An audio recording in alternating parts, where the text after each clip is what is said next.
speakers here that will be leading this conversation. We'll be having a panel discussion with them. We have Miss Deborah, Adelaja, and Mr. Celestine Omin. If we can, let's put our hands together for them in the comment section as well. So they would be leading us in a panel session discussing AI and education. Two very important topics blended together. But before we go further into the discussion, we'll be having our opening remark. Yes, opening remark by our founder, our visionary, none other. Thank you, Miracle. Thank you, Motolani. I love the excitement. Thank you. Thank you. Thank you. Thank you. Yes, yes. Let our speakers feel the love. They are here to equip us with so much knowledge today. Yes. So we have our visionary, our founder, the founder of Engage with Africa Initiative, Dr. Bola Oyelakin Pearl, to take the opening remarks for this amazing event. Mr. Bola, Dr. Bola, Architect Bola, you're welcome. The floor is yours, sir. Yeah, thank you, Bamishi. Hello, everyone. Um, it's awesome to have you here. Okay, as we all know, today is International Day of Education, and as we do every year, we feel it's very important for us to celebrate and use the opportunity to educate ourselves on the importance of artificial intelligence. And I'm glad to that will be hosting two notable speakers in the industry, one an educationist and of course a technologist. So I want to indulge us and ask us to be attentive. Let's try to participate.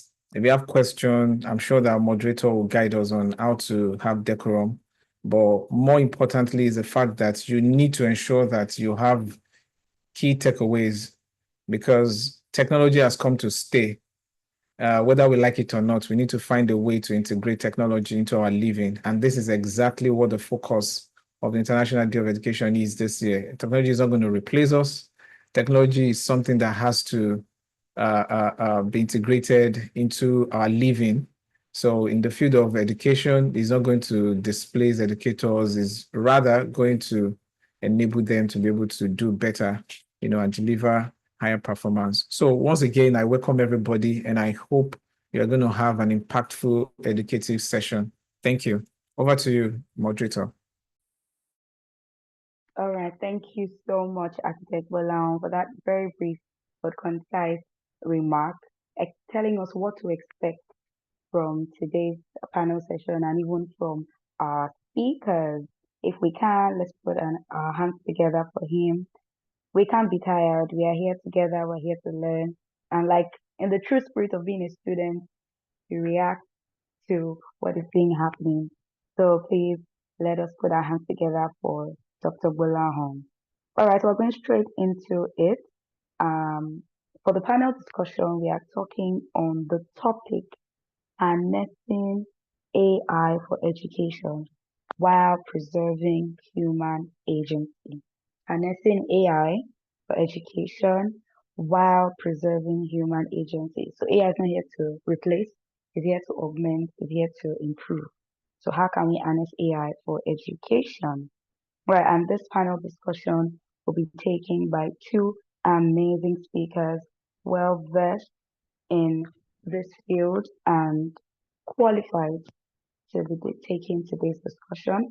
I'll go on right now to read the bios and officially welcome them to the virtual stage, and then we go straight into the panel discussion. All right, so for our first speaker, Miss Adelaja Deborah, she's a project manager and education activist with over 4 years experience driving sustainable development goals, that's the SDGs. She's the founder of Big Heart Great Impact Foundation, an NGO focused on education and youth empowerment, impacting over 3,000 young leaders across Nigeria. Wow, that is an amazing feat. As a UNICEF Nigeria youth influencer, and their World Global Youth Ambassador. Adelaja advocates for child well-being, youth engagement, and sustainable development. She's currently working as a program associate with She Leads Africa. Wow. If you're a young woman here or somebody who is well versed with associations, you will know She Leads Africa. And that is such an amazing association to be a part of. So you know that our guest today is well drilled, well seasoned in all things education, empowerment, and activism. Yes, we have the beautiful face of our speaker on the screen, so we can put her face to her name and her bio. So please, with a resounding round of applause, let us welcome virtually Miss Adelaja Deborah Damilola, one of our speakers for today. Thank you. Where's our applause? Where are our chairs? Yes, yes, you're welcome. So, Miss Deborah, if you could just say something to us. Thank you so much. Yeah, thank you Thank so much, Luabamishe. It's a privilege to you. be here. Thank you. Thank you. Thank you. From this picture, I can see that you have a beautiful smile. I love your smile already. You're welcome. Thank you. All right. Yes. So, quickly to our next speaker. Yes. So, we have here the speaker two for today, Mr. Celestine Omin. He's the CEO and CTO of Klump, a Nigerian-based buy now, pay later technology company. He's also the founder of Alta Labs, a technology consulting company. He was an engineering manager at Paystack, a technology company solving payment problems for ambitious businesses in Africa. I'm sure almost everybody here knows what Paystack is, right? And prior to working at Paystack, he worked as a senior technical consultant at Andela, an allied engineering organization that provides companies with access to the top 1% of tech talent across the African continent. In fact, from this bio, you can tell that this is a well-seasoned, well-experienced, well-exposed speaker and somebody who is drilled in the technology and education space.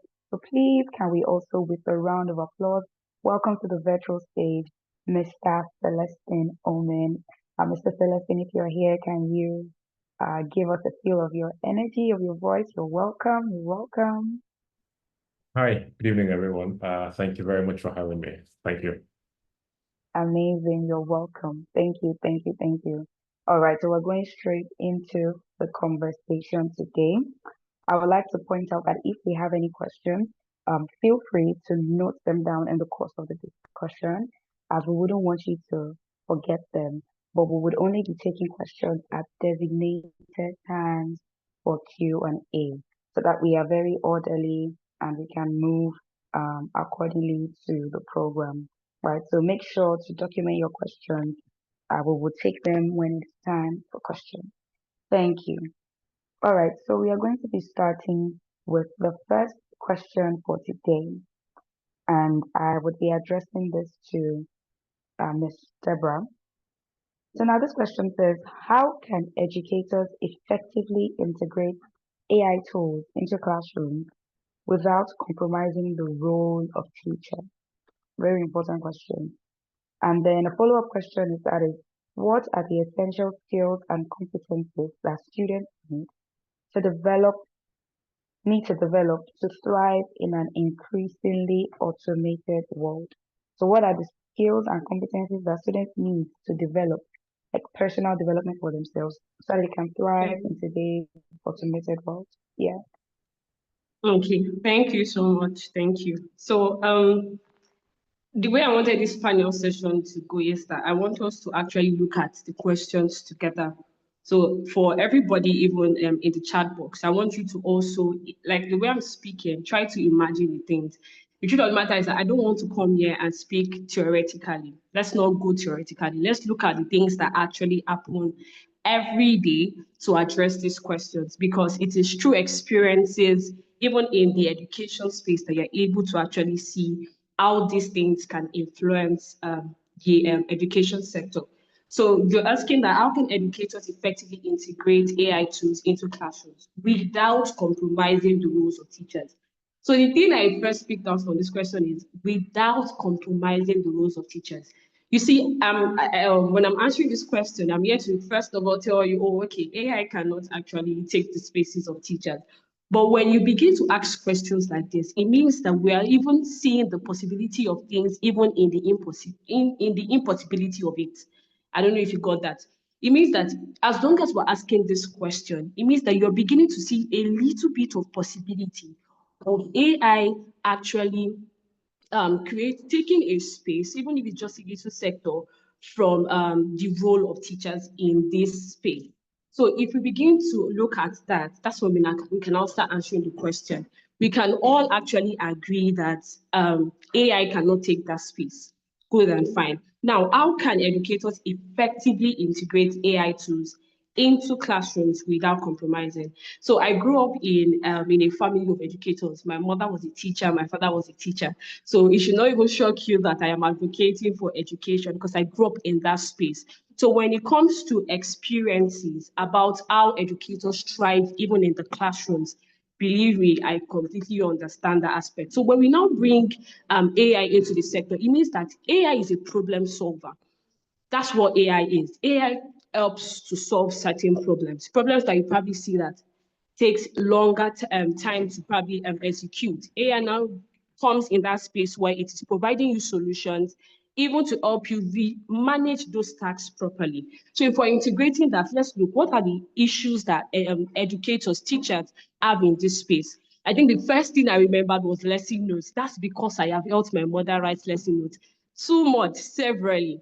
You see, teachers have that issue when it comes to lesson notes because you find out that the time period that they have in properly managing students, they spend it in even trying as much as possible to craft a lesson notes that can be able to communicate the curriculum that they're expected to teach.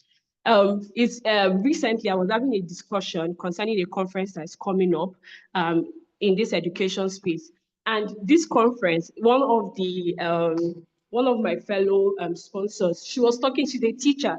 Then she made mention of something that she has been using the same lesson notes because if you're conversant with the Nigerian education space, when there are different districts, you could easily get transferred from one district to another. But most of the time, you still teach the same subject that you're expected to teach. So facing this kind of issue, she made a comment that, she said it jokingly that she has been using the same lesson notes that she has been using to teach since she started teaching for over 12 years. And it was just, she said it jokingly, for over 12 years. Sorry for my background noise. Yeah, so she said she has been using the same lesson notes she has been using to teach several students that have passed through several classes, you get, for 12 years. And that was a problem. And it was just jokingly, but the truth of the matter is that is what goes on most of the time in these spaces. Most of the time they see it as, oh, okay, it's a whole lot. If I already have a lesson note that worked for me last year, I can copy the same thing, write the same thing, and then submit it there is no proper, we're not looking at the curriculum, we're not changing anything, we're not seeing how can this subject, how was it evolved, do you get, to now actually speak to the student that you're currently teaching. So that's one of the things that AI can actually help teachers to do.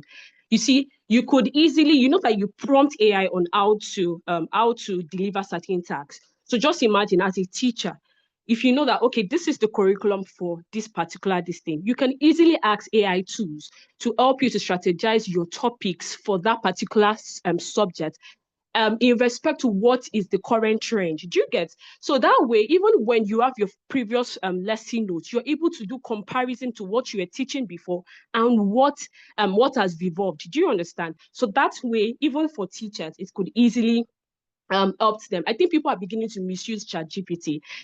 For many students, it looks like a tool that you copy and paste. No, it's not there for you to copy and paste. So that's where the part of even training teachers would come in, but we'll be getting there. That's for one. Then also, you know that when we're going to tertiary institutions, we need to understand that students learn more with illustrations than theory. I think by now, everybody should understand that. And I think that's one of the things that we are also advocating for. we are gone past traditional education, please. Theory. We know that students now learn more with illustrations, and this is where AI can come in. AI can help you to create PowerPoints. Do you get PowerPoint presentations? Okay, you might feel that, oh, it's going to take a longer time for you to do this and all of that, but there are these tools that you can, all you need to do is to communicate what you want. Do you understand? And then I think there was recently a trend where people began to create images of from the data that ChatGPT has of you, they were telling it to create a picture of how their life currently is. And you can see that it had accumulated data and was able to even bring out a picture that actually talks about every sector that the data you'll be able to put into it about yourself and bring out the perfect picture for it. So that's where it could also come in actually helping educators. PowerPoint presentation, if it's too much for you to sit down and do, this is where AI could help you, because we have come to the knowledge where you know that students want to see, they want to see illustrations. Do you get it? It sticks better into the memory than theory. We get the aspect of theory, but this is where AI would also be helping us. Then the use of the likes of Google Docs, presentations, drives, and all of those things. It also helps teachers to keep their documents together. Do you understand? That way, there's no long story. See, I think that aspect of coming to class, writing notes, when you could actually focus more on what's it called? One-on-one understanding of the topic. Just imagine one day you come to class and then first of all, you've gotten the notes ahead of time. And this looks like, oh, it might seem like, oh, this is done in tertiary. No, it's not. I think I was in school and I was still copying notes from board. It's that bad. When that period of time, you could use it to discuss. Let's talk.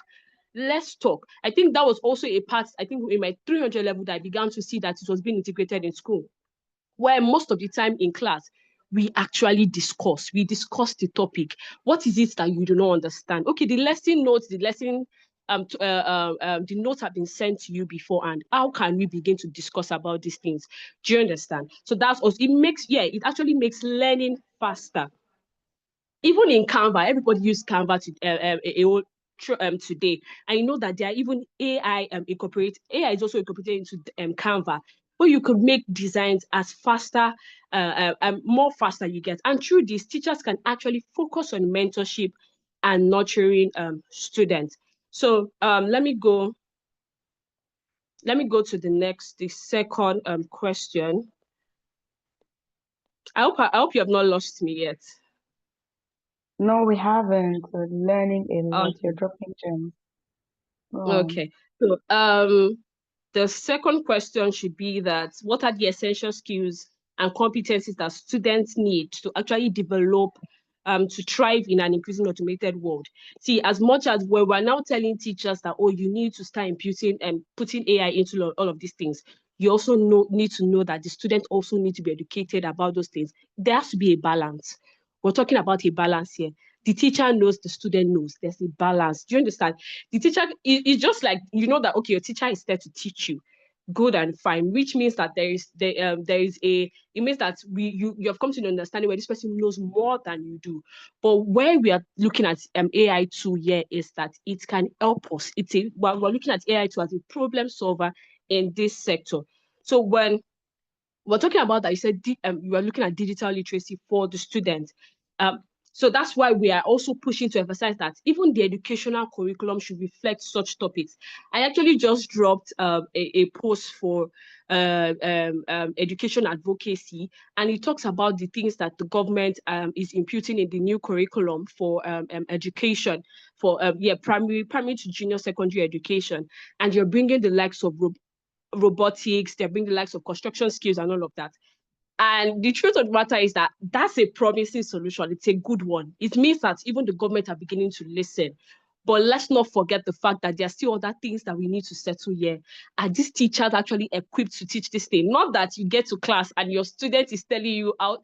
Just imagine that you get to class and then you're teaching something AI related, and then your student is the one correcting you that, no, that's not how to use it. Do you get the image? It will just be a very poor one. And you understand that right now, students are everywhere into these systems. So even you as an educator, you need to be faster than them. You need to put yourself in a position where you're faster than them, because children learn. See, these AI tools are not things that are taking them so much time to learn anymore. Believe me, I've seen like little children, and then you're playing with your phone or doing something, they're telling you, oh no, that's how you do it. And they take your phone and you're just in awe of the things that they are doing. So even as educators, you need to be at a point where you're learning faster in this automated era. So yes, but in the essential skills that they need to know as students, as even as a teacher, you need to ensure that your students are digital literate, you understand, so that you can be able to communicate properly in the classroom. Thank you. Thank you so much. Wow, wow, wow. I believe we can all agree that that was one power-packed intro to this panel session. I love how she came in with the fire and, sustained it. You said a lot of amazing things.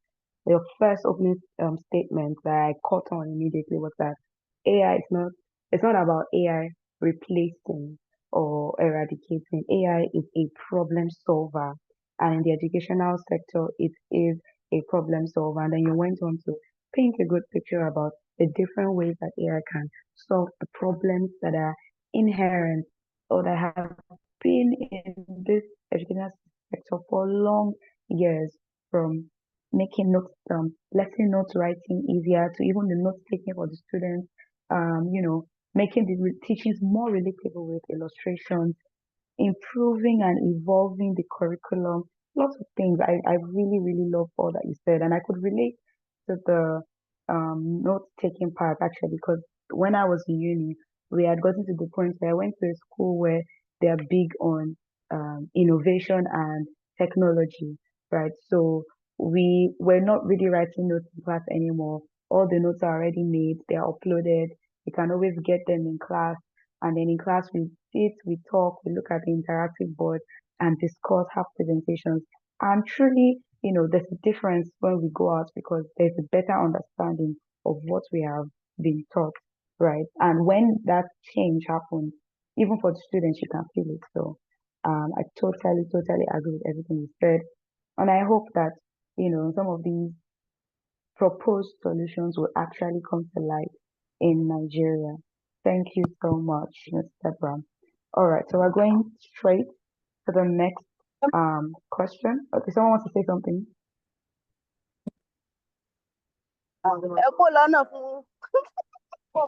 Okay, Candle, can we host? Okay, can we mute everybody rather? Okay, thank you so much. All right, so I hope we're putting our questions down. If we have any educators in the house or students in any capacity, or somebody who's just passionate about this topic and you have one or two things to add or clarify, put them together. We would have opportunities to ask questions at intervals so that we are also a part of the session. Right, so we're moving to the next question, and this goes to our second speaker. Mr. Celestine, and he's an AI expert. And so we are asking what are the potential risks of over reliance on AI in the educational sector, and how can they be mitigated? Like Ms. Deborah rightly said, there's already some sort of misuse of some AI tools like ChatGPT. So what are the potential risks, and how can they be mitigated? Mr. Celestine, All right, thank you very much. So the question is potential risk and how they can be mitigated. I think the very first thing to talk about there is pretty much outsourcing your brain to AI. The problem there is that people stop thinking, people stop innovating, and we should understand that as vast as AI is, it is not comparable to the human brain. The human brain has a lot of stuff, intuition, emotion, and all of this sorts of stuff, and AI unfortunately cannot infer from those things. So as for me, I use AI every single day at work, even in also my own personal study. But every now and then I remind myself that I cannot get to a point where I can't even think through stuff for myself, because then you run the risk of not stop being inquisitive. You run the risk of not learning new stuff and acquiring new skills. So that's the very first thing. And there's also the part about ethical concerns. So as much as it is good, but there are gray lines you shouldn't cross. One, you can't use AI to cheat. Unfortunately, I sit in a place where I have to do a lot of interviewing and hiring every single time. And oftentimes I see people come in and they talk about this really brilliant stuff that they did, but by the time you begin to sort of ask in-depth questions, begin to poke holes in them very quickly. I will give you a typical example. Somebody uses an AI to generate a resume, and the person was so lazy to the point that they couldn't even sit back to read the things that the AI had generated for them. Now you're applying for the role of marketing, but your resume is talking about your role in things like healthcare. That doesn't match.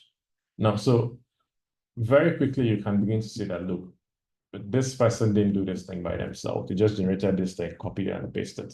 So as the first speaker has said, AI is supposed to help augment you and not entirely replace you. So please still use your brain. There's also a part of data privacy and concern. Understand that every single time you interact with an AI agent, you're also unconsciously outsourcing data to it. So if you upload a document for it to sort of do a summary to it, behind the scene, you are also training that AI. Now, you don't want to get to a point where you're uploading sensitive document to the point that it becomes an ethical gray area, and you get to that point where you don't even understand how to do those things again. So please, please, please, as you use them, be very careful with them. The last consideration there is the place of equity. While I am all for schools adopting technology, I don't think it makes sense for people to 100% for the school organization to 100% rely on it. My kids these days use Khan Academy and Google Classroom for learning, and it's augmented learning. But one day I had to have a conversation with the proprietor of the school and say, look, while this is beautiful, I don't think it's fair to other students who don't have access to this technology. So while the school is trying to push this, they are unconsciously alienating some kids who don't even have access to. Yes, most families today have smartphones, but not every single family have access to broadband internet in their houses and access to like tablets and computers. So these are, I think, the concerns that comes with using things like this and how we can alleviate them in future. Thank you. Amazing. Thank you so much, Mr. Celestine. You pointed out very important mitigating factors in your presentation, talking about the very first thing you said was quite profound. We should not outsource our brains to AI. I think some of us here might be a bit guilty of that. Any small thing, oh, just go and put in nice prompts. We've all almost become prompt engineers at this point. While it is great, it's important to not be too reliant. Say if you find yourself, so we don't want to get to the stage where we can't even think on our own. We have to press our phone or do something. I like that you said that. And also the part of, ethics and our data, very important.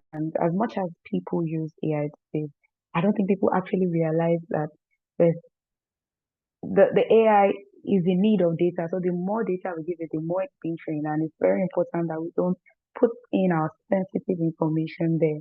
I remember some days ago, I was trying to work on a document. And as I uploaded it to ChatGPT, I realized that some of my personal information was there, like phone number and all that. And immediately I was like, no, I'm going to take this out.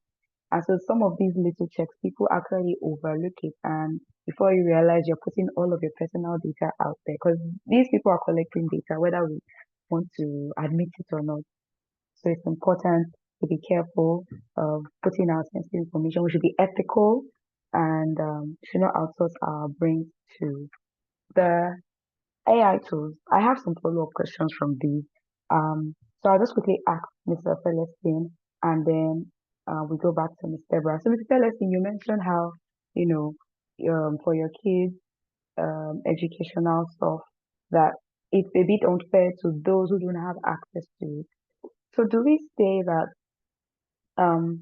mitigating or one way that we want to reduce the use of AI is because we want it to be accessible to all? What of a situation where it is accessible to maybe every student in that class?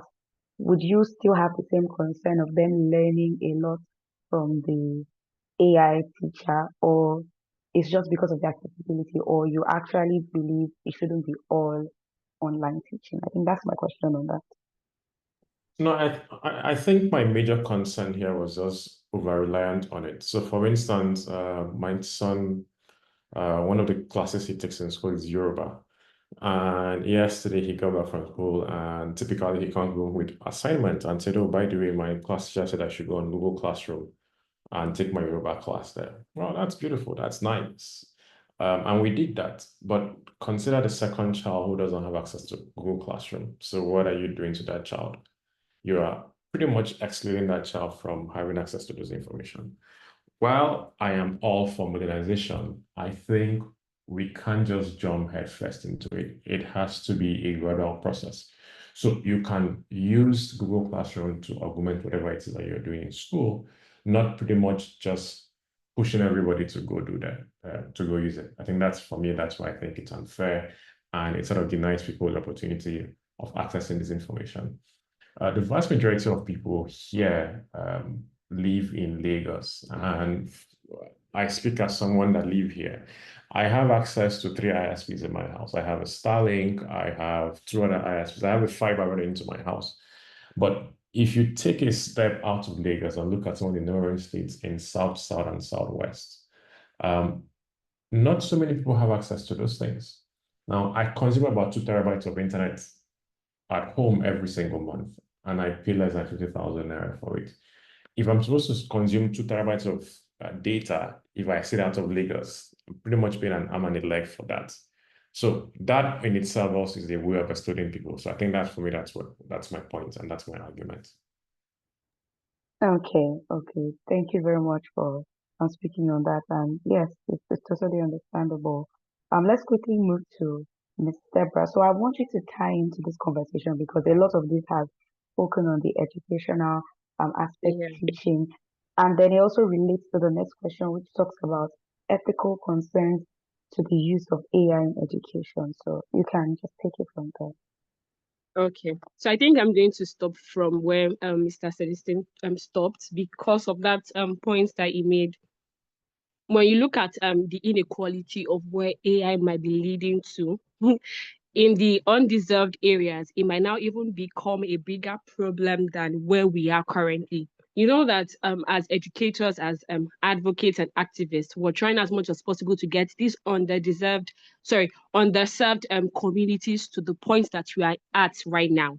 So you see, when he's talking about those states, we're trying to bring them into this point that probably education is at in the likes of Lagos, Abuja, but still trying to get them. You find out that mass population of children in those areas don't even know how to read and write, not to now get to the point of using technological tools.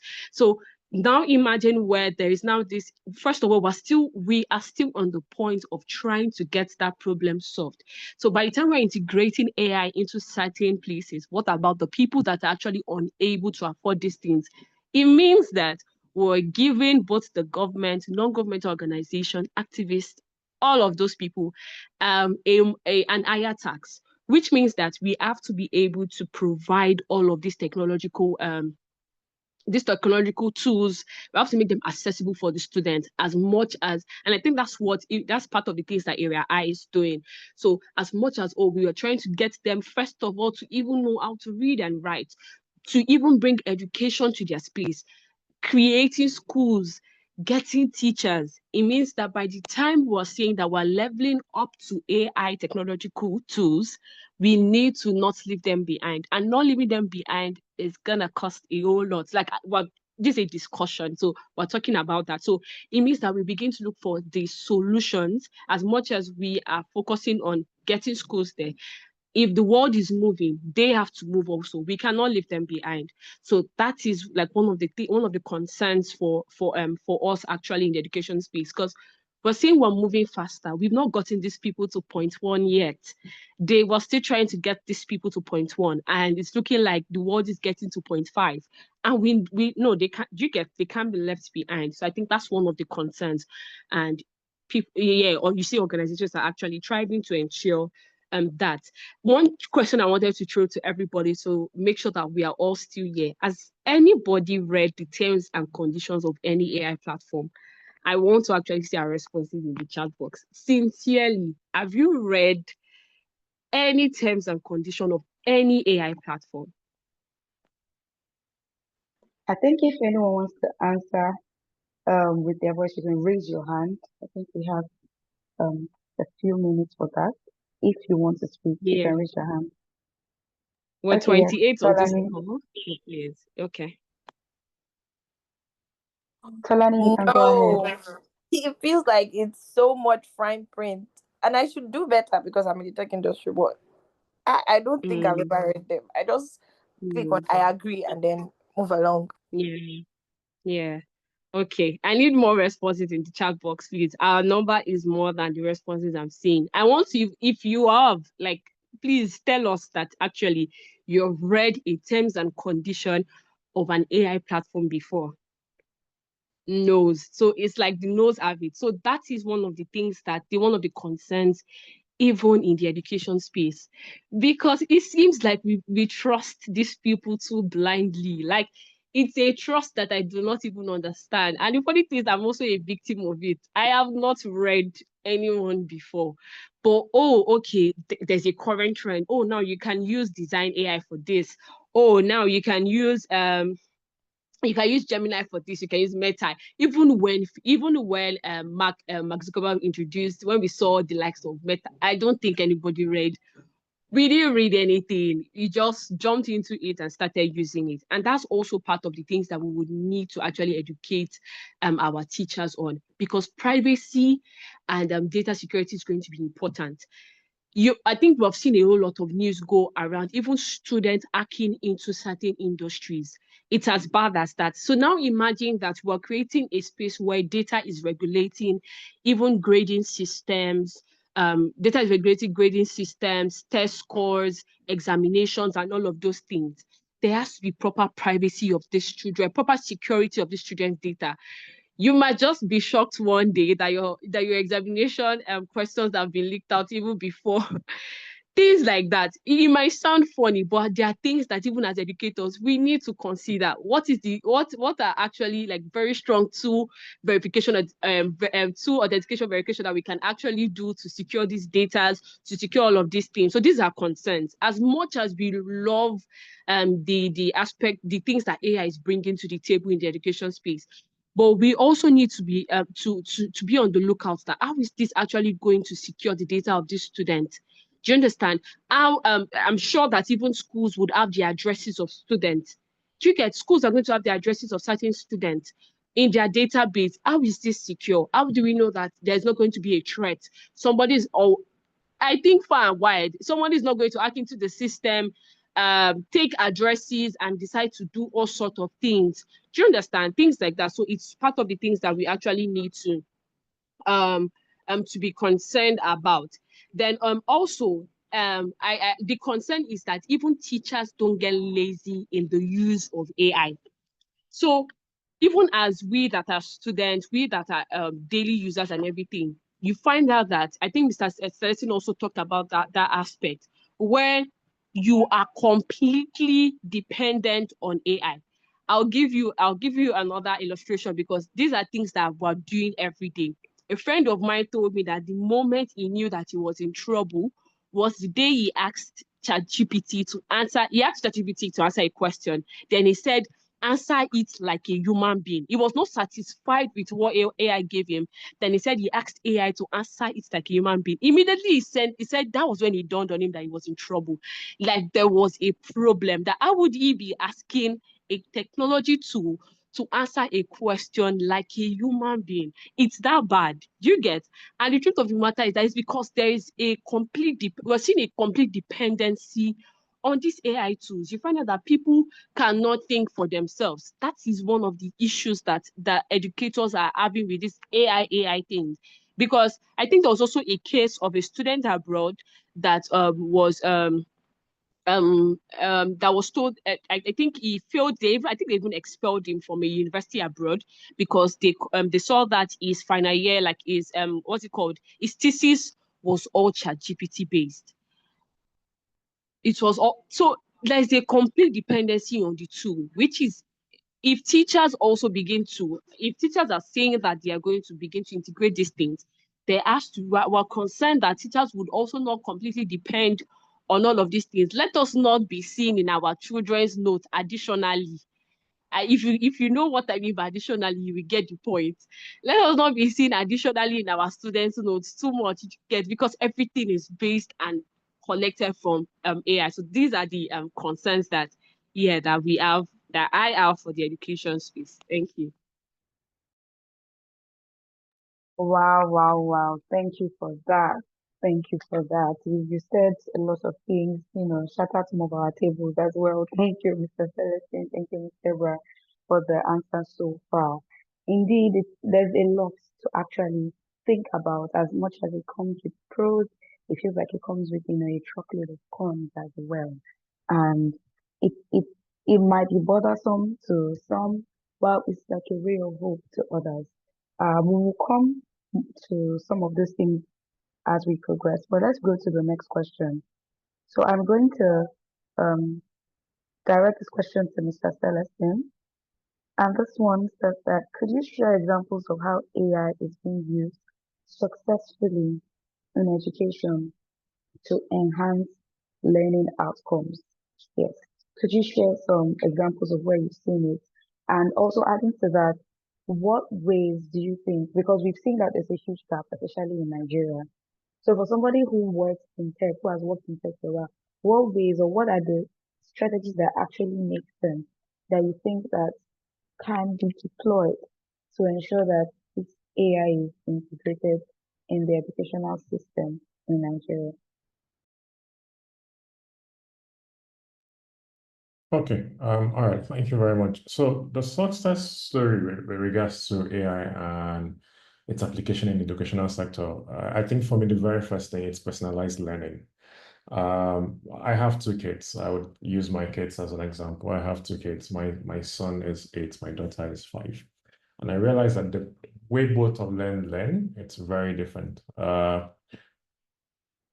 Both kids are geared towards heavily to visual learning. So they like to see things before they can do stuff and all of this sort of stuff.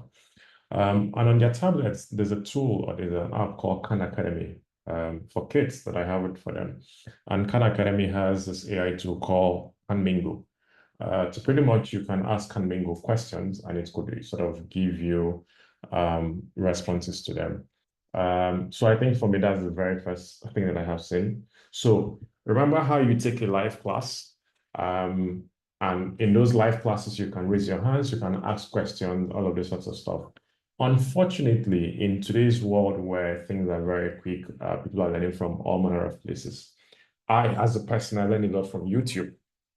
But you cannot ask questions in the YouTube class. So with a tool like Kanmingo, for instance, you can ask questions that you'd have asked a tutor and you get responses almost immediately. The exact same way tutor would answer your questions. I think for me, that's very good and very helpful. That's one thing. There's a tool also called Duolingo for those who are interested in language learning. You would have heard of Duolingo before. Duolingo today uses AI to sort of personalize trainings for you on how to learn a language. It takes you from like beginner, intermediate to advanced level. So you can also get to a point where you can start having conversational learnings with Duolingo. One of the problems that people have when they're learning language is who to practice with. I live in Lagos, for instance, and I'm learning Mandarin. The closest person that I know who can speak Chinese is probably lives in New York, unfortunately, but I can't talk to that person. But with Duolingo, for instance, if I'm learning Mandarin, I can begin to talk to the AI bot and the AI can respond to me in Mandarin.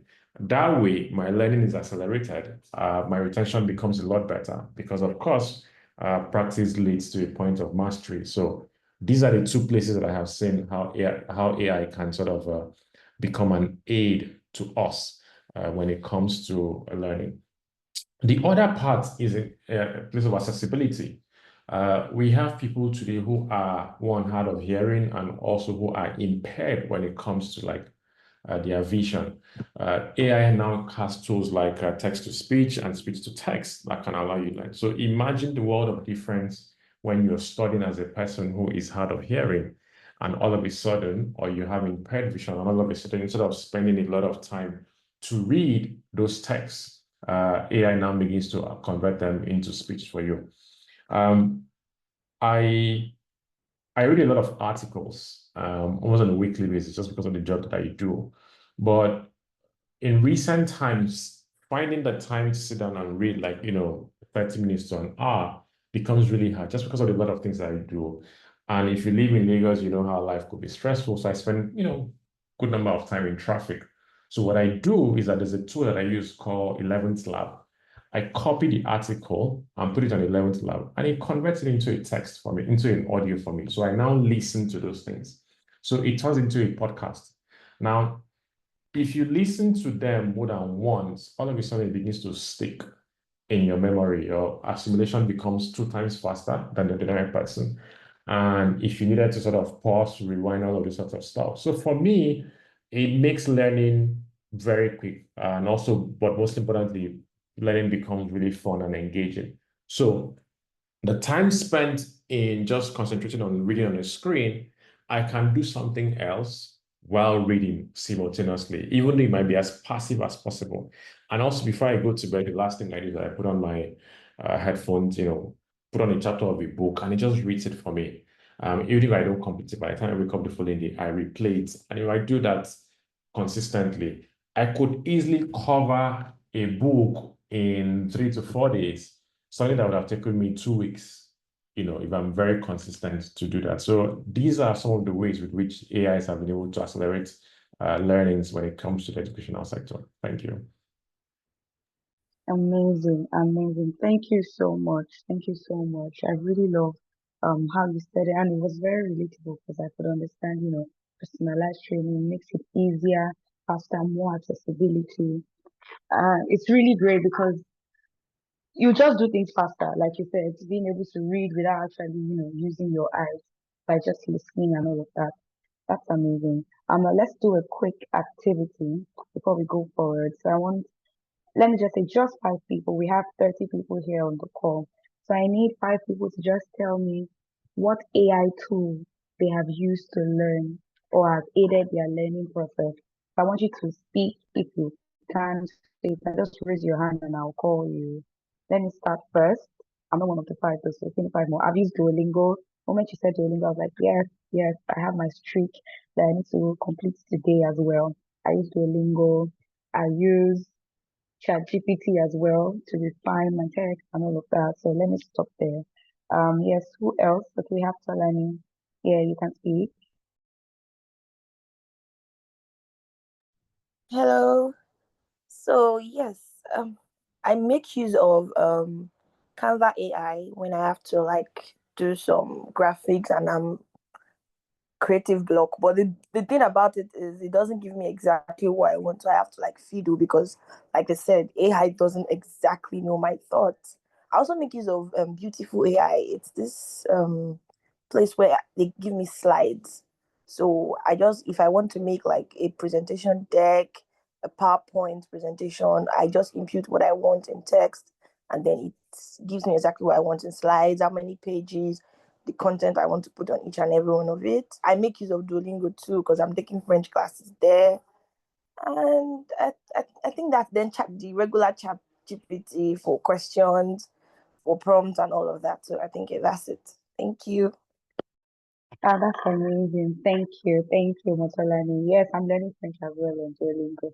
That beautiful AI, like we'll talk after this. That's great. I think that would really help me. I think one slide, AI slide tool I've used is Slides Go AI. Yes, it was quite good when I used it actually for a school presentation. Good. Okay, so people are typing. So Dr. Bola also used Harmony, Canva, Gamma, PMI Infinity. We see our project managers speaking here. I also use Grammarly as well. Really helps with my grammar and to fine tune my text really. Okay, so we have another hand. Rihanna, what AI tools do you use daily or that aid your learning? Hi Bamishi. Hello everyone. I use Taskade. Taskade is a project management tool, right? It helps me, it streamlines the amount of time that I need to create a project plan, right? So yes, like the previous speaker said, it doesn't exactly give you everything you need, but it's a fantastic, it gives you fantastic inspiration to get what you want fast. Right. So I use Taskade a lot. I use Gamma for my presentations, like just type what you want and it pops it in no time. Um Of course, everybody uses ChatGPT, so that also works.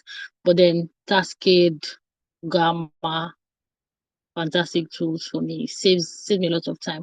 So I see AI tools as, because I typically work from home, so I don't have colleagues or people to brainstorm with, right? So when I'm prompting these tools, I type my prompts as if I were talking to a colleague. So what do you think about this? What do you think about that? So it gives me responses that are as natural as possible, even though of course you still need to do some work, but it just saves me a lot of time and energy thinking about what to do. Then there's the PMI Infinity tool as well. Great tool, I must say. Oh, that's amazing. Thank you, Rihanna. And I love that last bit that you mentioned. That's another aspect to AI that we haven't talked about yet. Is good for people who work remotely because then it makes brainstorming time just shorter, faster. Not that you won't use your brain, but then it gives you something to work with, and then your creative juices just keep going. So can we have one more person? We have 30 people on this call. Let's have one more person. Even if it's not in learning, any tool you use. Many of us use these tools, maybe we just don't know. You want to go somewhere, you have opened Google Maps, you've opened one more person to use, one more person to use, even if it's a chat or you're raising your hand. Okay, Aktekola also mentioned for design, he uses daily, he uses that too daily, so he uses Mid Journey. Yes, I've used Mid Journey before, and Sidewalk Labs. Do we have another person that's going to take the last spot? Okay, we have to style me. She uses he or she, excuse the assumption, uses cloud and AI for brainstorming and Excel education. Good, good, good. Is somebody trying to speak? Okay, if we're not trying to speak, let's mute ourselves. Great. So we can carry on. So I love the fact that we have a vast selection of people here that use AI already. So everything we're saying, you can understand. It's not like we're talking over your head. You can relate to it. So I hope we're putting our questions down as well so that we can ask them relating use of AI, education, anything surrounding AI and education. Really. Okay, so we're going back to Ms. Deborah. And, parts of these questions you have touched on already, but just to, dive deeper into them. How do you see the future of the human agency in a world where AI continues to shape education policies and curriculums, right? And how can we ensure that these tools augment rather than just replace or, take the place of human interaction, very important, and the role of educators. I was going to say this because when I asked, sorry, a few seconds, when I asked Mr. Celestine what his main issue was with the example of children learning from AI, he said accessibility. So what I really wanted to know is if everybody now has accessibility, is it good to just, let them just focus only where is the place of human, like, because it's possible they can be in class as well. Teacher just comes and say, everybody open Google Scholar and then just walks out. So is there an importance for human interaction, especially for kids? Is there an importance for them to learn from a fellow human?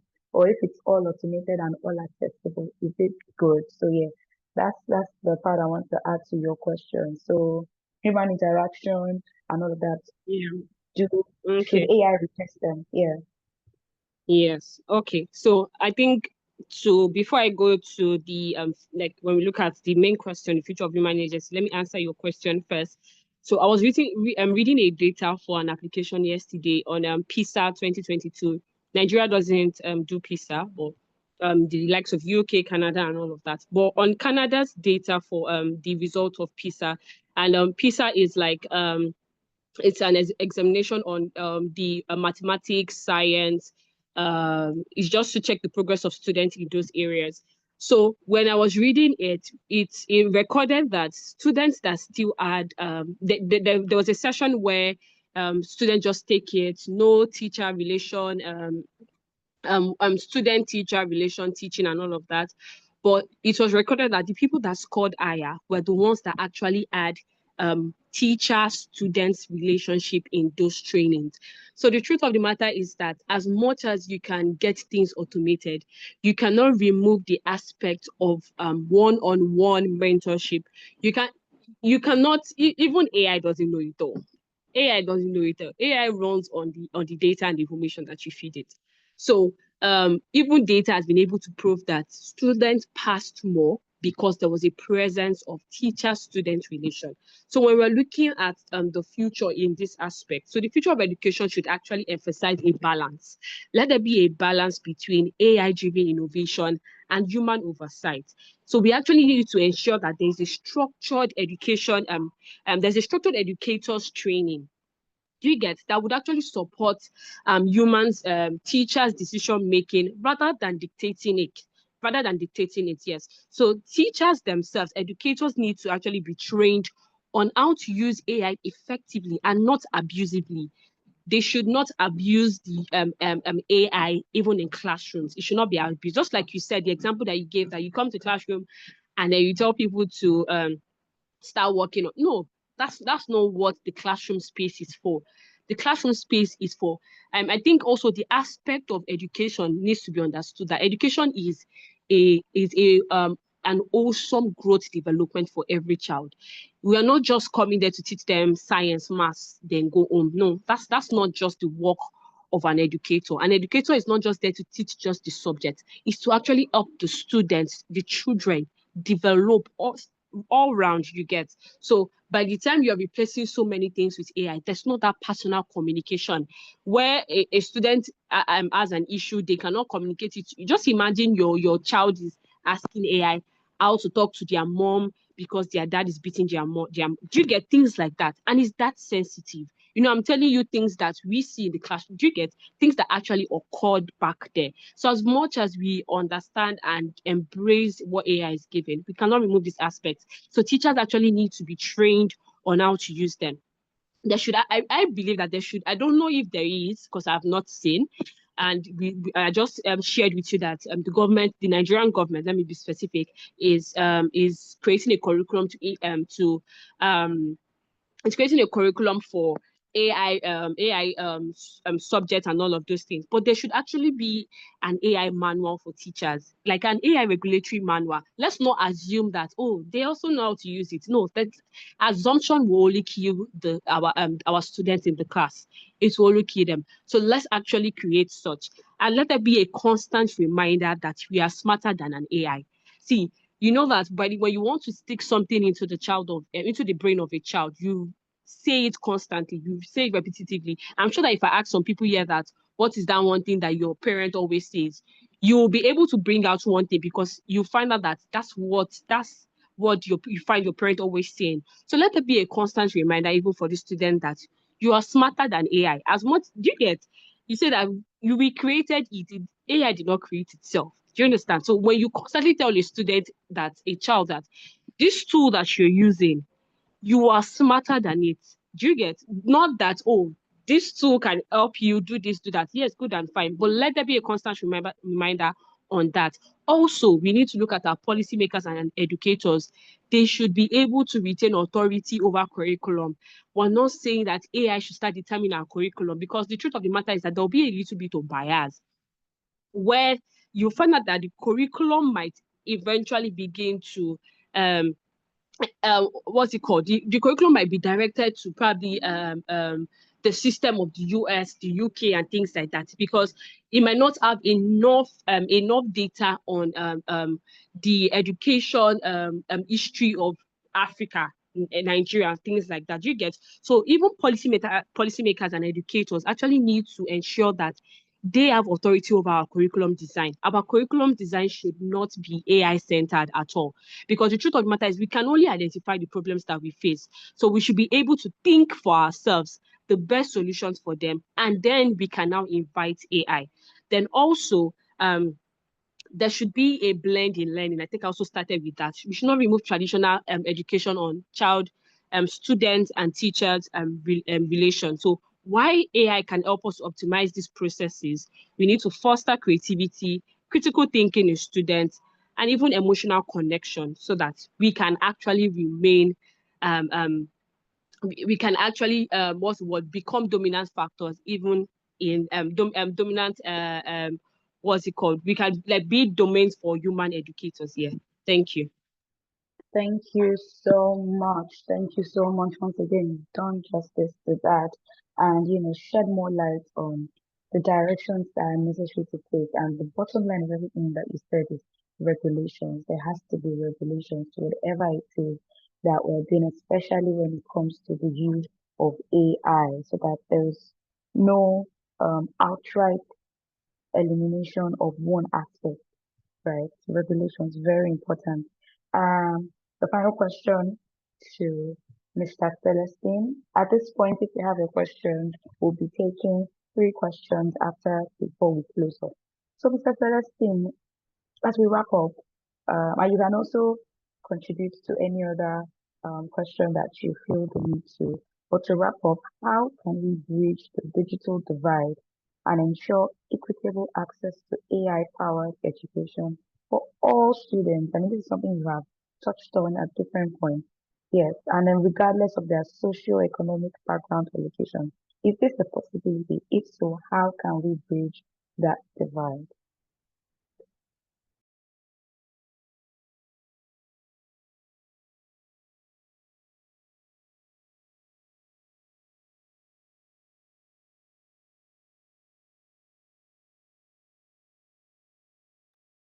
Mr. Celestine, can you hear us? Can anyone hear me? I'll be sure. Yes, apologies. I was speaking on mute. Apologies. So one way for us to bridge the digital divide is we can't do it alone. We need government intervention. The government needs to step in. If you look at what the Lagos State government is doing with the metropolitan area network, where they're laying fiber across the state, it's really good. It's beautiful. All the 36 governments of the 36 individual governments of the federation needs to do the exact same thing. It can't just be a private sector-led initiative alone. It has to be a public-private partnership for it to work. Because if the child in what's it called now, Lekki and Ikoyi would have access to internet in the class, what happens to the child in Alimosho and Ekpe? So the government needs to step in and do a lot of work in terms of that. That's one way to bridge it. 2, we need an entire new class of teaching that needs to happen. So we have to go into the trainers set of settings. So the teachers today, can they even use a basic computer to the point of even knowing how to use an AI system? So the teachers need to also be trained. And 2, we need to get to that point where there is a constant review of what it is that I sincerely will propose every single 5 years, there should be a coalition of educators across the country for them to come back and say, what are the current trends locally? What are the current trends globally? And how can we infuse this trend into our own individual curriculum? The last part will be government stepping in to subsidize access to assets. Now, we already know what the country looks like today. What's the minimum wage? What's the average cost of a computing device? A family who is barely able to feed can't be thinking about investing in digital technology. So this is where the government needs to step in and say, okay, either we're going to subsidize this thing or it's one of those things that we're going to give free. Recently, the NDC, and I think in conjunction with ULesson, distributed about 40,000 tablets to those in Niger Delta. 40,000 tablets is a drop in the ocean. If we're looking at a country of about 200 million people, let's say the current age of kids in school between 5 to 15 is about 5 million. So 40,000 tablets is less than 1% of all the kids that this will go through. So we need a massive investment in that place. And this is not one of those opportunities for us to play politics with, unfortunately. So it's not going to be a campaign strategy. The government needs to invest massively. If we don't invest, unfortunately, the world will still go very far from us. Recently, I was looking at a video of a teacher teaching chemistry in China. You could see students wearing augmented reality headsets, and you could, even without the physical availability of every single thing you need in a chemistry lab, like a Bunsen burner, a pipette, and a beaker, students could see and visualize this thing with the help of AI and augmented reality, and they can participate in it fully and immersively. We need to get to a point where we can have those kinds of things here. Else, the world would, leapfrog us 100 years ahead, and we'll still be struggling here, unfortunately. So that's it. Sounds a lot like food for thought, honestly. There's a lot that can be done. And when we have discussions like this, it always brings us back to how can the government come in? How can the government come in? As Nigerians, we always think about these things. So I want to throw a question open to us, but I want to first know if we have any questions. Meanwhile, can we please appreciate our speakers for today, Mr. Celestine Omin, Ms. Deborah Adelaja, for such a phenomenal presentation, discussion, interaction, all of the above. They have given us lots of wisdom and insights based on their knowledge on this topic. So I'm expecting to see the chat section busy now with at least 26 rounds of applause or comments. Yes. Thank you. Thank you so much. Thank you so much. Very insightful indeed. Yes, thank you, Victory. Okay, so while the appreciation is going on, do we have anybody with questions? Do we have anybody with questions? If you want to speak, you can raise your hand. If you want to type,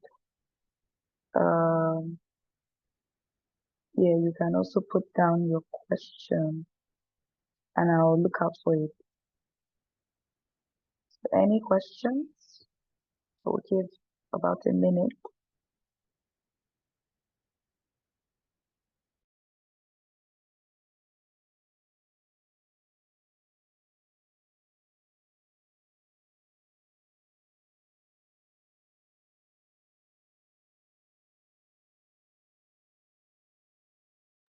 Yeah, I see the applause and positive comments coming in.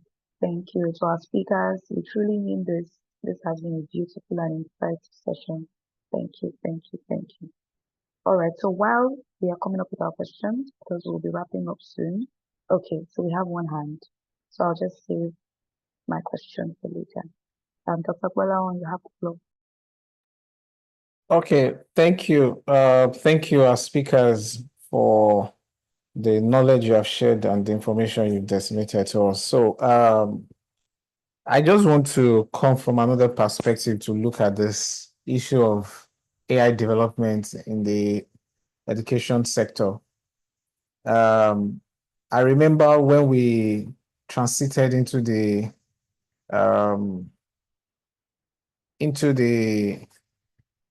millennial age, specifically, because I'm going to be very specific, some timelines.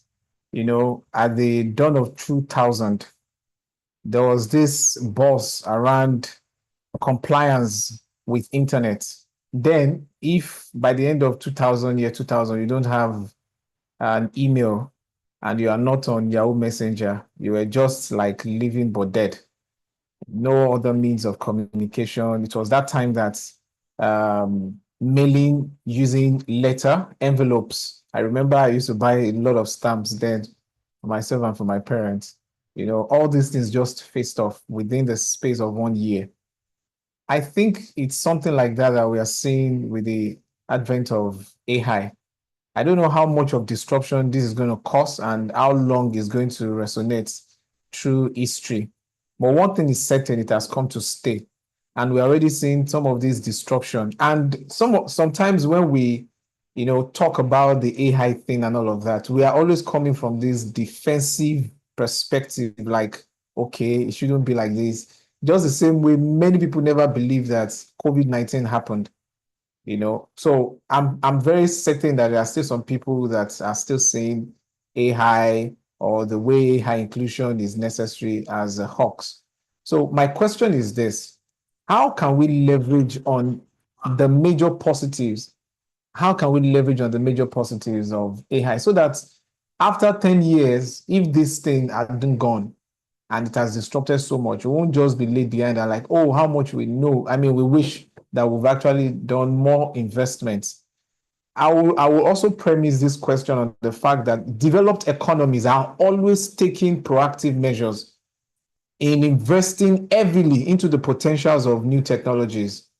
So every year I make it a point of duty that I will always, obtain outlook information from all these developed economies, either premised on World Bank or World Economic Forum, blah, blah, blah, and all of that. Just last week, or a few days ago, after the inauguration, I think the following day or on the same day that Donald Trump was inaugurated, he announced an AI project, Stargate, and three renowned AI company in US, OpenAI, Oracle, and I've forgotten the third one. I mean, we're pulled together, to collaborate with the government with heavy investment for them to come up with AI, Stargate technology and all of that. Only God knows how far they will take this and use it to, disrupt more things, across board. So how do you think we can positively, because if eventually get to the point whereby all these things we're even afraid of are eliminated by this AI, what becomes the lot of us? Because it's a possibility. So how do you think we're supposed to be preparing and not rather be combative or be resistive to some of these necessary changes, rather thinking about adaptive measures and how we can, create more experience around inclusion? Thank you. All right, thank you, sir. So, do we have anyone who wants to take that on? Our speakers? Okay, so I would attempt to take that on. So how do we prepare? First and foremost, we can't, again, for us to do this thing and have a massive impact and scale in it, we still need the government. The government, right from like the cradle to tertiary institution, we need to put out policies that makes this thing become part and parcel. Just the same way a child goes to school and learns to read and write, we need to get to that point where taking AI as a course in itself is super important. Now, every single thing today that we're talking about today, whether we like it or not, the world is going to be ruled by AI. So we need to start investing actively and invest massively, very quickly in it. Individuals alone cannot do this. The government has to step in if it must have skill. Now, how would the government do this and succeed very well at scale?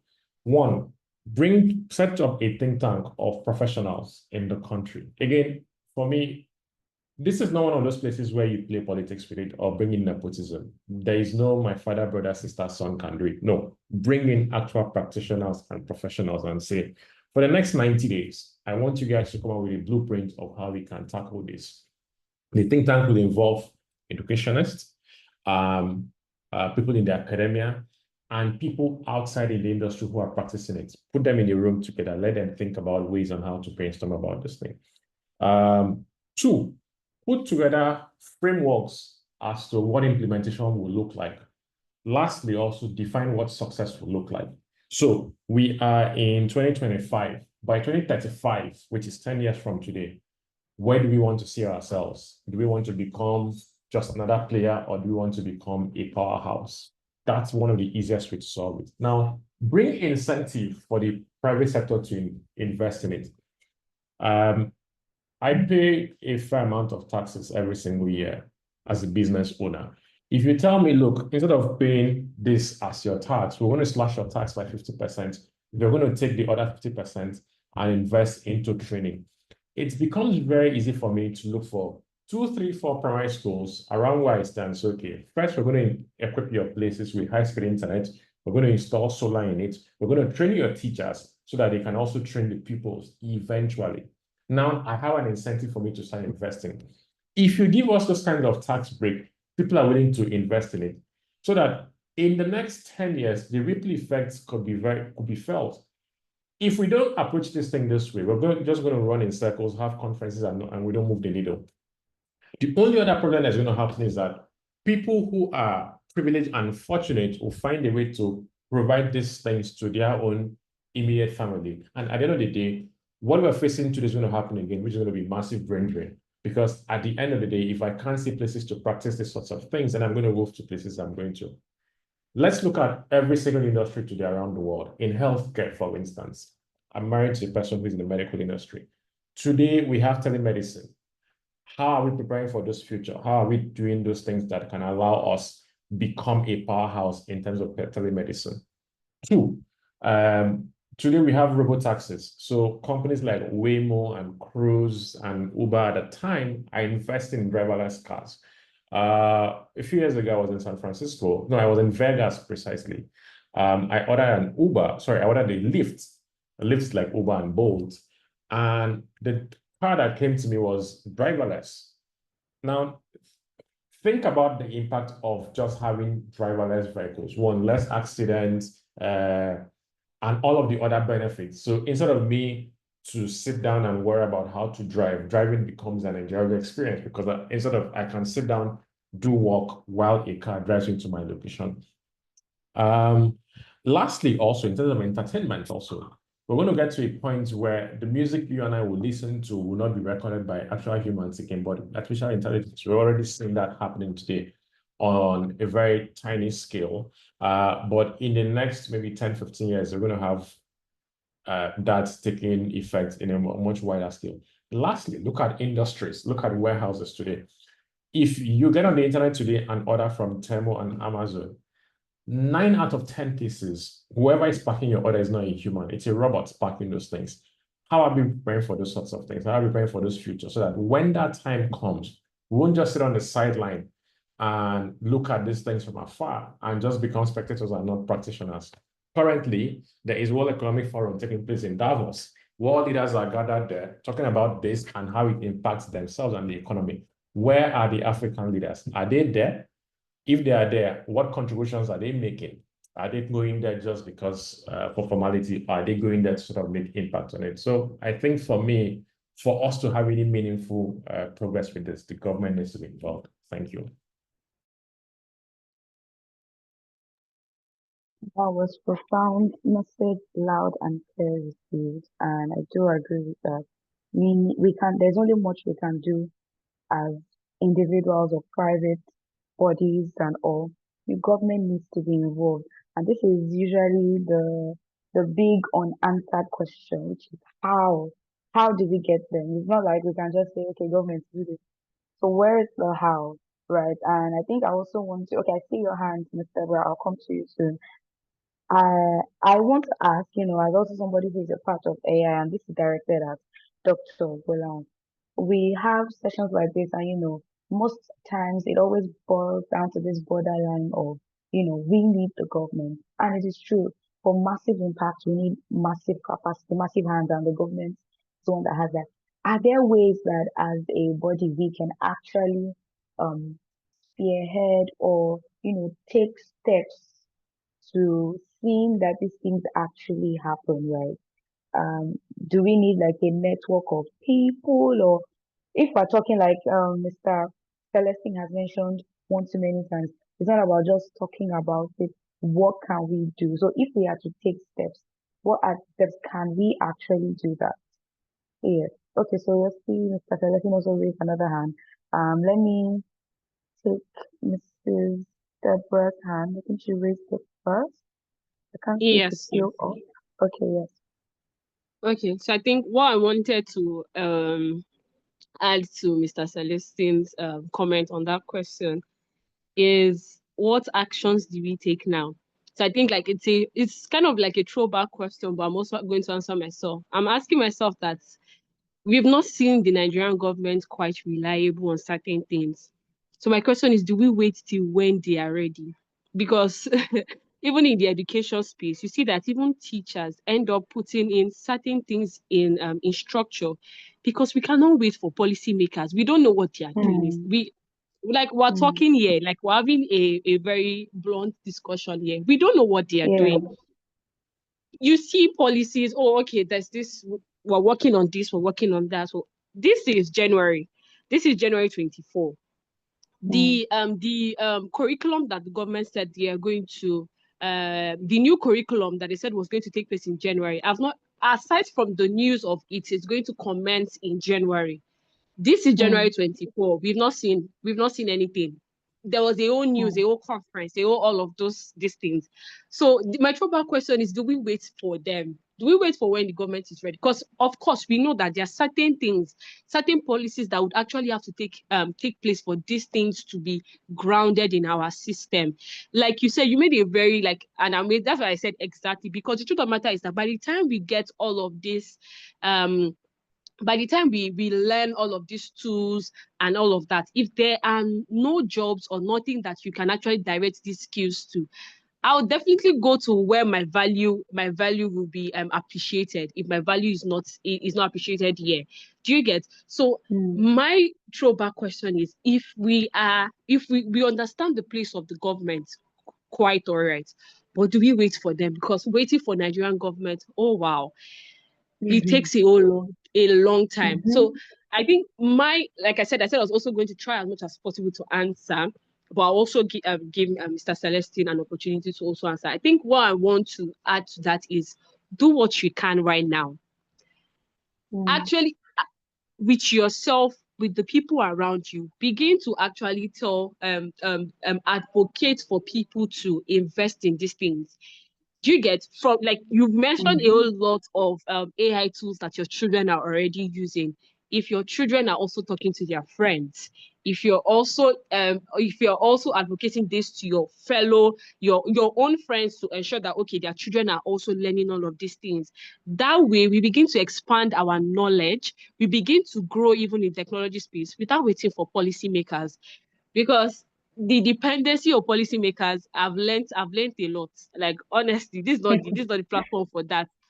But you write, your paper ends up where you do not know. All of those things. Yeah, yes, exactly. So that's my question. That's my throwback question. How long can we wait for them? Okay, thank you. And before Mr. Celestine speaks, I feel like this just, highlights the almost helpless nature of being in Nigeria. And it's not a beautiful thing to actually retrace years and years and years, on end. So when does it actually get better? It's almost like we have a nation with people who are ready, but then the people to ignite this change, this readiness, somehow are not doing it. Because like you said, we should start. But I think my own question will now be, how long do we do it before they wake up? Because that is why in Nigeria it's almost like it's the private and the citizen driven ideas that make most sense. Because and we will say that the government is already comfortable knowing that they will do it now. So, it's two sides to it. Let me have give the floor to Mr. Celestine. We also have another hand. All right. So thank you very much. So how long do we wait? Honestly, I don't know. I don't know how long we intend to wait. Because unfortunately, we know how our policymakers approach these things with lackluster attitude. It's painful because again, we wish things were a little bit different. So how long do we wait? I don't know. This is going to be a case of each one teach one. Like Ms. Deborah mentioned, it's going to be you, myself, and every other person here on this forum doing their own very bit to sort of see how they can pull the next person up. And hopefully we can begin to see the needle move towards the most positive direction. But until that time, there's just so much that we can do. Like she mentioned, yeah, we can sort of write and we can talk, and yeah, this is not the forum for that, but I work in the industry. I know the kind of amount of work and effort that goes on behind the scenes to get these things to happen. But it feels as though the level of urgency from where we sit and where they sit are not quite tallying, and it could be frustrating, honestly speaking. So this is going to be everybody to himself, unfortunately, God for us all. Wow. Thank you for that. Honestly, it seems like that is the reality of where we are right now. We can really hope for the best. We have another hand.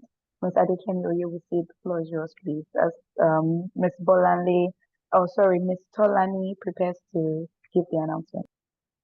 Hi, good afternoon or good evening, everyone. And I would say it's been a very insightful and beautiful session. So I think that from my own experience, especially in the health sector, one thing that I think that we can do, even though it comes with its own challenges, is also hand-holding, basically. So what I realize is that most of our government officials are quite, they know what is right, they know what they need to do, or are they as driven as the private sectors or people from the private sectors know? And why is it that? And that's because we don't have this accountability type of thing in the public sector as we have it in private sector. I mean, everybody has a KPI, you're doing evaluation, maybe quarterly or annually as the case may be. So there's something you're chasing if something is not chasing you in the private sector. So because of that, we have this lackadaisical attitude and everybody's just relaxed. So, but when they see a private person or someone from private sector or non-governmental organization, civil society come and say, you know what, would start this for you, or will help you to develop something, or will help you to see through, or just what we just need is we need your team to come and work with us. I think it gives a different dynamics and it makes them to gear up a little bit, be a bit more receptive to seeing things work. So since we understand that that's our problem, that's our peculiarity, maybe we would always try to see how we can come from that angle. Like I mentioned, it would have its own challenges, but it would make things a little bit, less difficult. You get that buy-in one way or the other, and from there we begin to navigate things differently. Other than that, and I'll tell you that if you look at it, most of the things that we have seen implemented and looks like when we evaluate it, it has given us the result that we want, is always with approaches like that. So I think that when we leverage things that way, other than just saying we'll write them, we'll give them idea, honestly, they will not implement it. Because I keep saying that we have a lot of policies, documents, implementation is the problem. They will not do it. So when we say it's not just about giving you idea, we want to work with you to execute it. Like I mentioned, if it's coming from civil society, NGOs and all of that, we will support you also with resources to make things happen. It will take a different tone and they will begin to be more approach it different, because they know that at the end of the day, if it happens, even without little effort from them, they will get the glory. And they will like to publicize things like that, because at the end of the day, it's now under the government.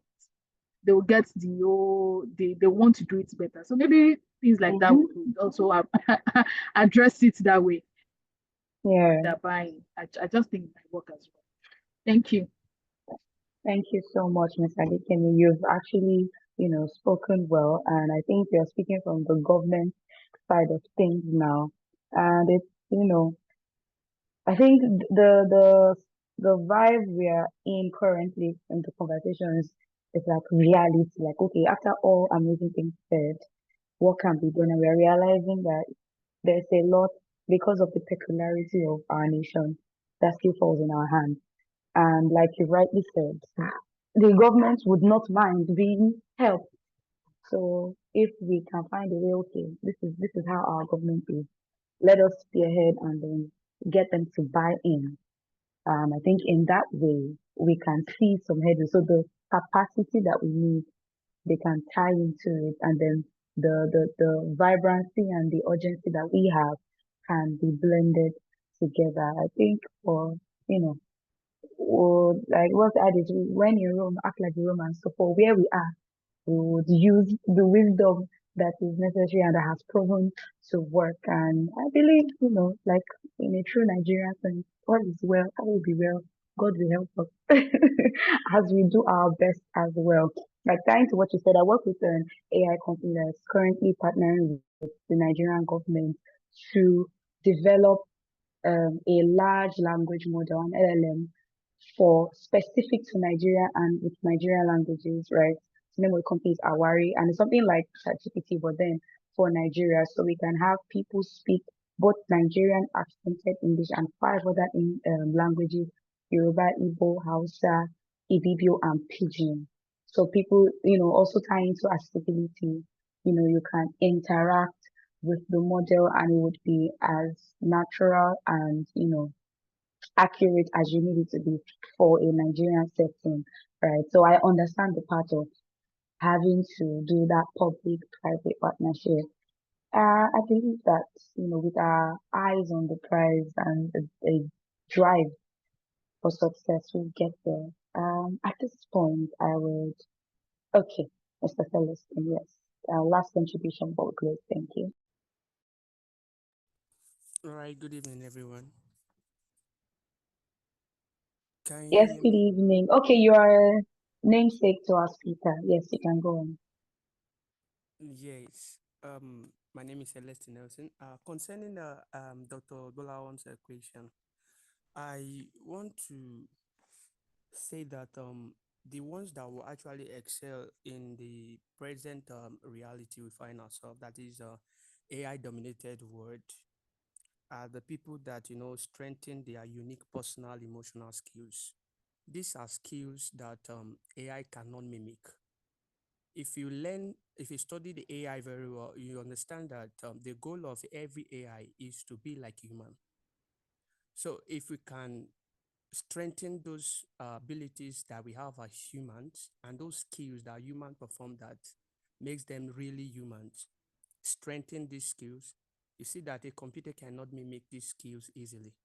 So this is what makes us unique. So the advice is we invest in, expanding our consciousness, starting to get to know what makes us unique as individuals, as humans, and then shaping our interpersonal and emotional interpersonal creative skills. So even as executive CEO, deepen your executive skills. This is what makes you different. This is what makes you replaceable. This is what makes you indispensable in a world that is dominated by AI. AI is built on data.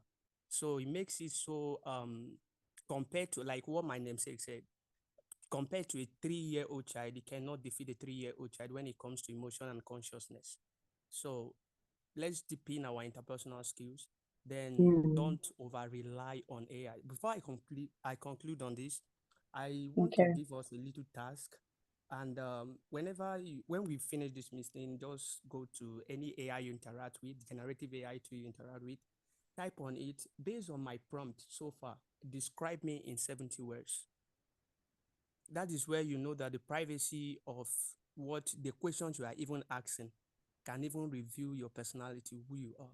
So it now brings me to the level of transparency and data privacy when it comes to interacting with AI models. You must ask ourselves this question: how the algorithm arrive at the recommendation is giving us. So that is what makes you take ownership of the thing you are interacting with. So I want to stop here for the meantime. Thank you very much. Thank you. Thank you so much. Thank you so much. That was a very brilliant contribution as well, telling us that, while AI can improve administrative, repetitive tasks and all of that, let us also as humans improve those unique abilities that a machine can't come up with or can't perform. Soft skills, it's going back to soft skills, things that make us human, and also learn the use of this technology as well, because it's being created for us to use, so it can't use itself. Yes, so the world is going into the era where, as you know your normal skill, you have your soft skill, know how to use these as well. I think with that, we've come to the end of this very informative session. We have spent, more time than was initially planned, but I'm glad that it was done discussing and actually engaging and interacting with this topic, because that is the whole essence of this webinar. Thank you so much. I don't know if Dr. Bola has anything to say, or we go straight into the announcement by Tolani. Okay, Hey.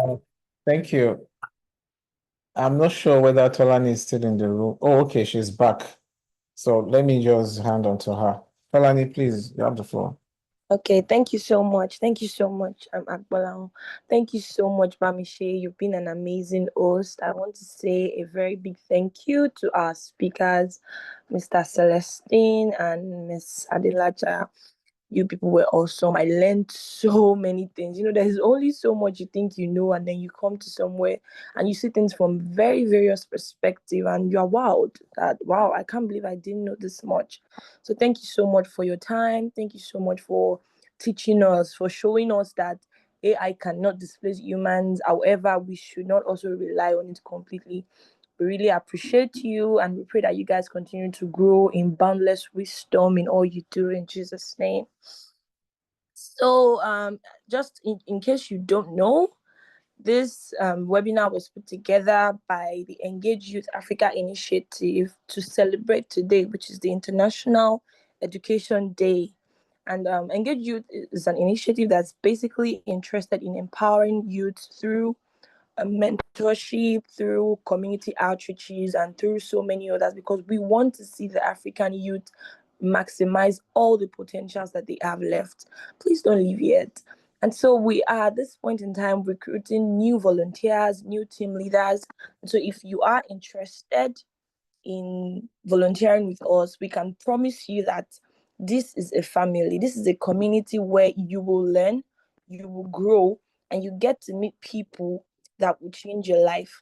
So if you do want to be a part of us, I'm going to post the link for the volunteer in the chat box. Please check.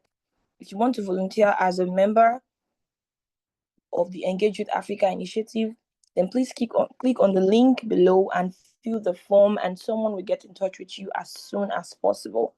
We also are looking for new volunteers and new team leaders rather.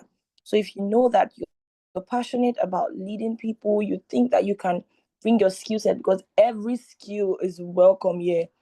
Not only do you give in this community, you also learn. Before I started in this community, I didn't think I would be someone who knows how to talk or plan things or put things together, but I learned how to be a project manager, a small one. I keep learning every day, and I believe that this community is going to sharpen your skills in so many ways.